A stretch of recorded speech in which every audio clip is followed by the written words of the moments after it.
Early Friday, top conservative strategists were trying to defend the ads, saying the pictures were no different from those in magazines or newspapers.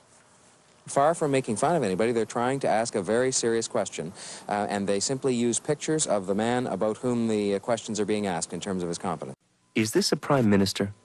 The ads show unflattering still pictures of Liberal leader Jean Chretien, all close-ups.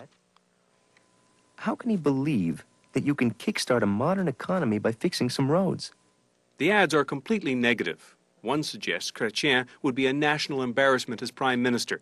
There is no mention of the Conservatives' leader or conservative policies. Jean Chretien, a prime minister?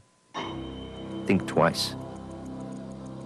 But last night, the Conservative Party reached a new low. Liberals are calling the ads a sign of political desperation. They tried to make fun of the way I look.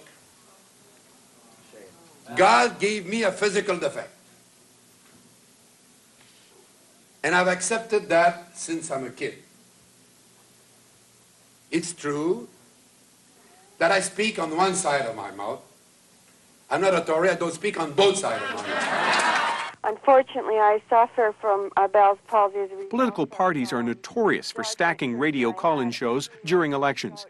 But the response heard on programs across the country would have been difficult to organize. For the PCs to use this to try and gain ground, I'm now, without a doubt, not voting for them.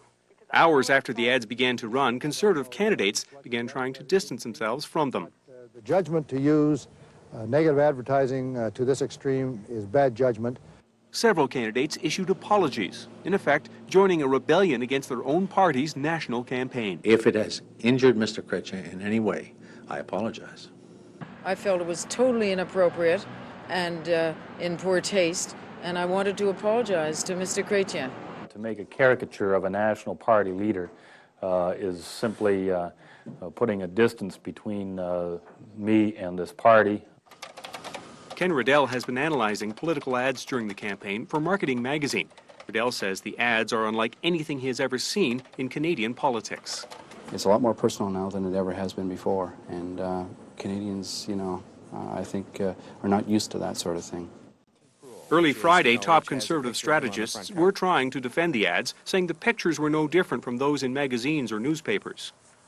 Far from making fun of anybody, they're trying to ask a very serious question, and they simply use pictures of the man about whom the questions are being asked in terms of his competence. But before the ads had run 24 hours, the Prime Minister withdrew them under questioning, apologizing.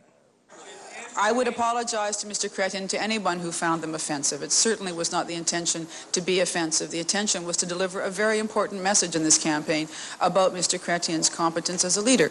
And I will continue to deliver that message, but I'll do it in a way that will not cause offense to anyone. But it's a serious message.